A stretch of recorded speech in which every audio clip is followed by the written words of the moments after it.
அஸ்ஸலாமு அலைக்கும் வரஹ்மத்துல்லாஹி வபரகாத்துஹு. முஃமின்களை மரணம் வெல்வதில்லை.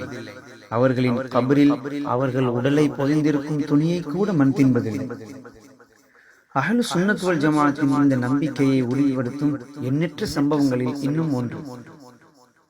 வஃபாத்தாகிவிட்ட சிறுமி தனது தந்தையின் கனவில் தோன்றி தனது கபருக்கு அருகில் அடக்கப்பட்ட கபரில் தொடராக வேதனை செய்யப்படுவதாகவும் அதனால் தனக்கு நிம்மதியில்லாமல் இருப்பதாகவும், எனவே தன் கபரை தோண்டி எடுத்து வேறு இடத்தில் அடக்கம் செய்யுமாறு சொல்கிறாள்.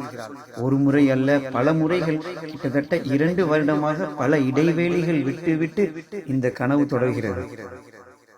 உலமாக்களிடம் தெரிவித்த போது அவர்கள் ஆச்சரியப்பட்டு அந்த கபரை தோண்டி அவ்வாறே செய்யுமாறு சொல்கின்றார்கள். தோண்டி பார்த்தால் சுப்ஹானல்லாஹ், அந்த சிறுமியின் உடலை பொதிந்திருந்த துணியை கூட மண் தொடவில்லை. அந்த சிறுமியின் முகமோ ஒளிவாக மலரை போன்று மென்மையாக இருக்கின்றதை இந்த காணொளியில் பார்க்க முடிகின்றது. ஒவ்வொரு குற்றத்திற்கும் தண்டனை ஒரு குறிப்பிட்ட காலம் வரைதான். ஆனால் கொள்கையில் குழப்பம் உண்டாகிவிட்டால் கபரில் தண்டனை தொடராக இருக்கும் என்பது குறிப்பிடத்தக்கது. அல்லாஹு தஆலா நம் அனைவரையும் இறுதி வரை அஹ்லு சுன்னத் வல் ஜமாஅத் கொள்கையிலேயே வாழ்ந்து மறையச் செய்வானாக. இந்த சிறுமியின் முபாரக்கான திருமுகத்திற்காக எம்மையும் நல்லோர்களை மதித்து நல்லோர்களாக வாழச் செய்வானாக. ஆமீன் ஆமீன் யா ரப்பல் ஆலமீன். பிபரகத்தில் ஹபீப் முஹம்மது ஸல்லல்லாஹு அலைஹி வஆலிஹி வஸஹ்பி உம்மதி வஸல்லம் அஜ்மஈன். ربي صلي على النبي وسلم وعلى الآل وستين فاطمة صغرى ذي الكرم صغرانا سنة فاطمة.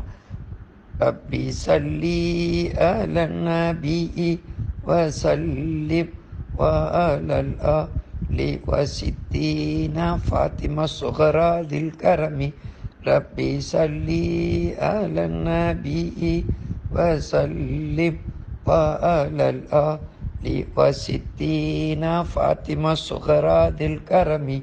ربي صلي على النبي وسلم وعلى الآل وستين فاطمة صغرى ذي الكرم.